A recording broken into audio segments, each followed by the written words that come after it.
पंतप्रधान नरेंद्र मोदी यांच्यामुळे भारत देश प्रगतीपथावर. मंत्री शिवेंद्रसिंहराजे भोसले. काळाराम मंदिर येथे महाआरती.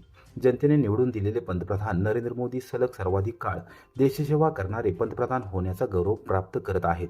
देशाची चौफेर प्रगती साधणाऱ्या पंतप्रधान मोदी यांनी देशातील जनतेला उन्नतीकडे नेण्याबरोबरच देशाला आर्थिक आणि संरक्षणदृष्ट्या स्वयंपूर्ण केले आहे.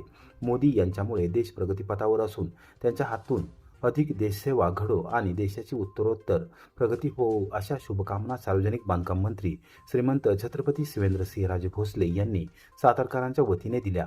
मोदीजींनी सर्वाधिक काळ देशसेवा करणारे पंतप्रधान होण्याचा गौरव प्राप्त केला असून यानिमित्त काळाराम मंदिर रामाचा गोट येथे बुधवारी आज शिवेंद्रसिंहराजे यांच्या प्रमुख उपस्थितीमध्ये सातारा शहरातील सर्व स्थानिक लोकप्रतिनिधी, पदाधिकारी, कार्यकर्ते व शुभेच्छुक यांनी महाआरती करून पंतप्रधानांच्या दीर्घायुष्य, उत्तम आरोग्य व उज्ज्वल भविष्यासाठी शुभेच्छा दिल्या. यावेळी नगराध्यक्ष अमोल मोहिते, नगरसेवक अविनाश कदम, आरोग्य समितीचे सभापती धनंजय जांभळे, नगरसेवक राजू गोरे, नगरसेवक शंकर माळवदे, नगरसेवक रवी पवार, नगरसेवक सुशांत महाजन, नगरसेवक विजय देसाई, नगरसेविका सिद्धी पवार, नगरसेविका अर्चना कांबळे, नगरसेविका पूनम निकम, मुकुंदजी आफळे, सुनील काटकर, सातारा पंचायत समितीचे सभापती महेश गाडे आदी पदाधिकारी व मान्यवर यावेळी उपस्थित होते. पंतप्रधान मोदीजींना सलग पंतप्रधान म्हणून काम करताना 12 वर्ष पूर्ण झाली आणि हा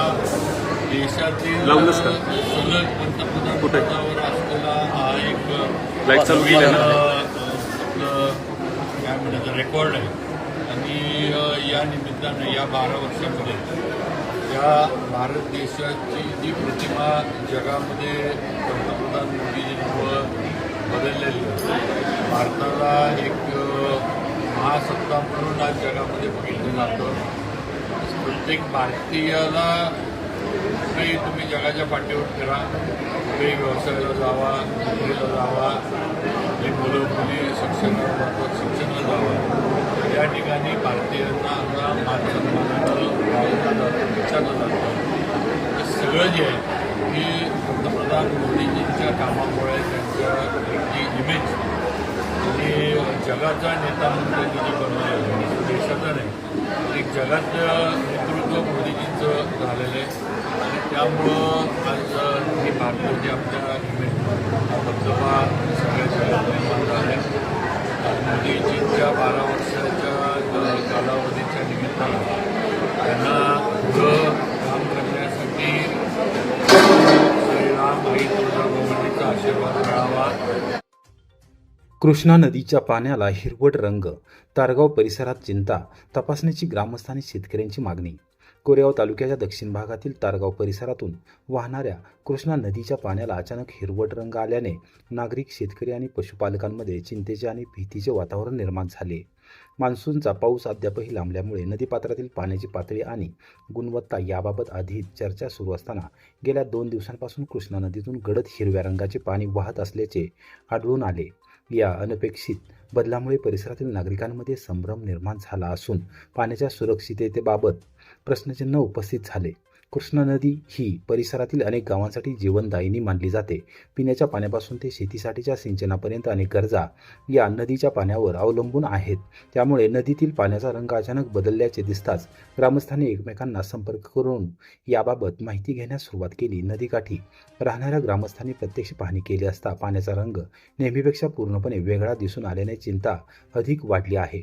या नदीवरील विविध पाणीपुरवठा योजनांद्वारे हेच पाणी अनेक गावातील नागरिकांच्या घरापर्यंत पोहोचणे. त्यामुळे हे पाणी पिण्यास योग्य आहे का?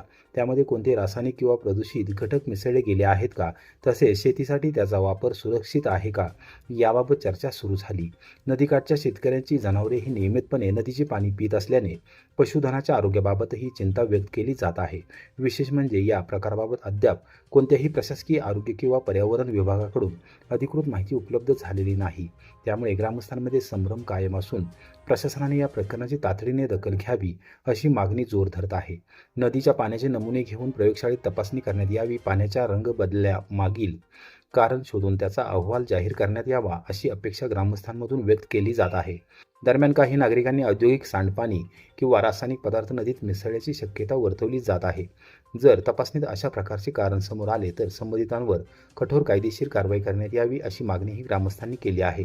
कृष्णा नदीवर हजारो नागरिकांचे जीवन, शेती आणि पशुधन अवलंबून असल्याने प्रशासनाने त्वरित हस्तक्षेप करून सर्वसामान्य जनतेच्या आणि शेतकऱ्यांच्या आरोग्याची आणि पर्यावरणाची सुरक्षितता निश्चित करावी अशी मागणी परिसरातून केली जात आहे.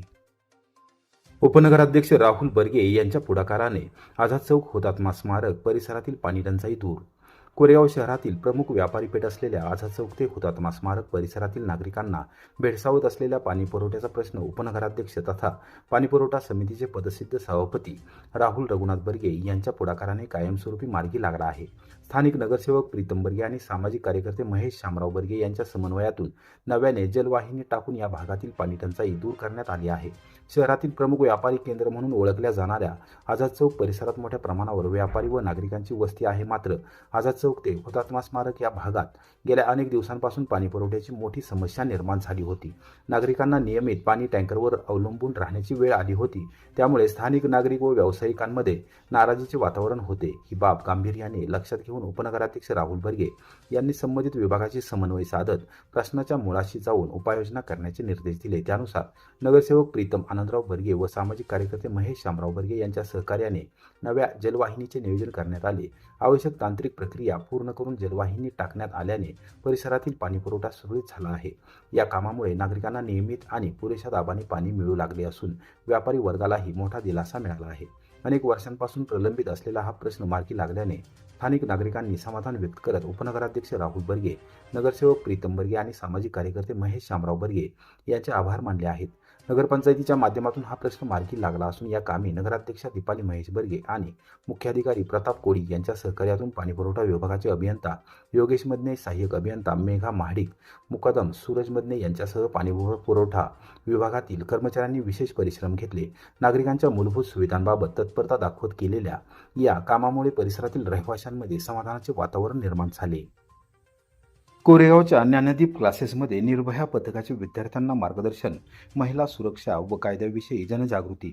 विद्यार्थ्यांमध्ये कायद्याबाबत जागरूकता निर्माण करण्यासाठी आणि महिला व बालकांच्या सुरक्षेबाबत जनजागृती करण्याच्या उद्देशाने कोरेगाव येथील ज्ञानदीप क्लासेसमध्ये विशेष समुपदेशन व प्रबोधन कार्यक्रमाचे आयोजन करण्यात आले.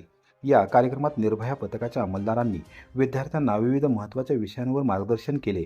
पोलीस अधीक्षक निखिल पिंगळे, अप्पर पोलीस अधीक्षक डॉक्टर वैशाली कडूकर तसेच उपविभागीय पोलीस अधिकारी श्रीमती राजश्री तेरणी यांच्या मार्गदर्शनाखाली हा उपक्रम राबवण्यात आला.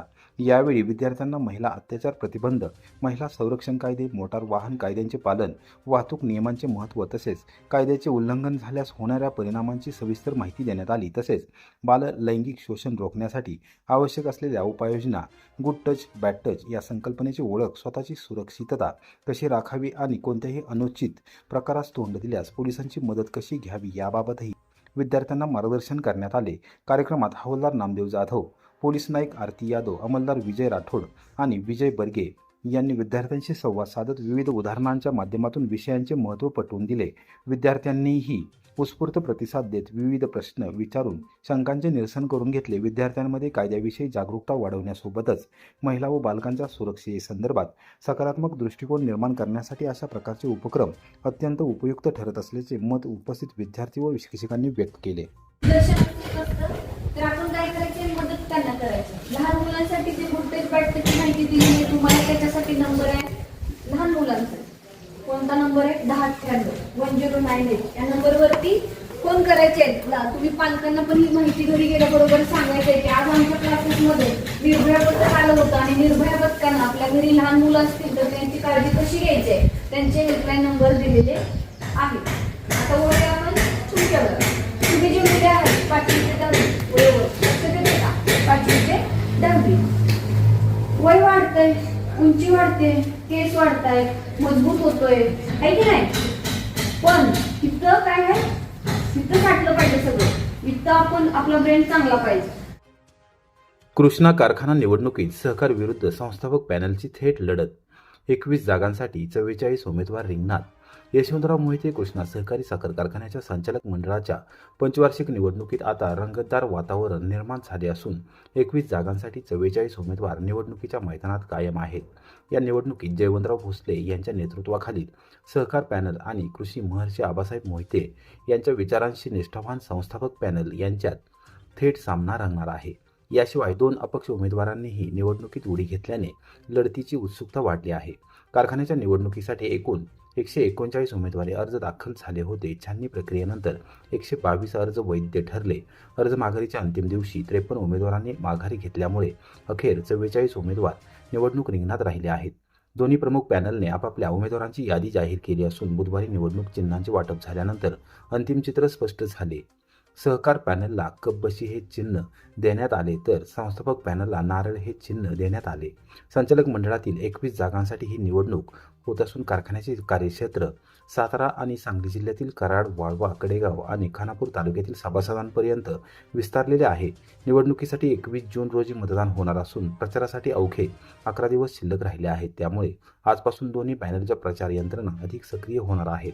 गावागावात सभा, बैठका, भेटीगाठी आणि मतदार संपर्क अभियानांना वेग येण्याची शक्यता असून कारखान्याच्या निवडणुकीत यंदा चुरशीची आणि प्रतिष्ठेची लढत पाहायला मिळणार असल्याची चर्चा सभासदांमध्ये सुरू आहे. सहकार आणि संस्थापक या दोन्ही पॅनलमधील थेट संघर्षामुळे कृष्णा कारखान्याच्या निवडणुकीकडे संपूर्ण परिसराचे लक्ष लागून राहिले आहे. मतदानाच्या दिवशी सभासद कोणाच्या बाजूने कौल देतात याकडे सर्वांचे लक्ष लागले आहे.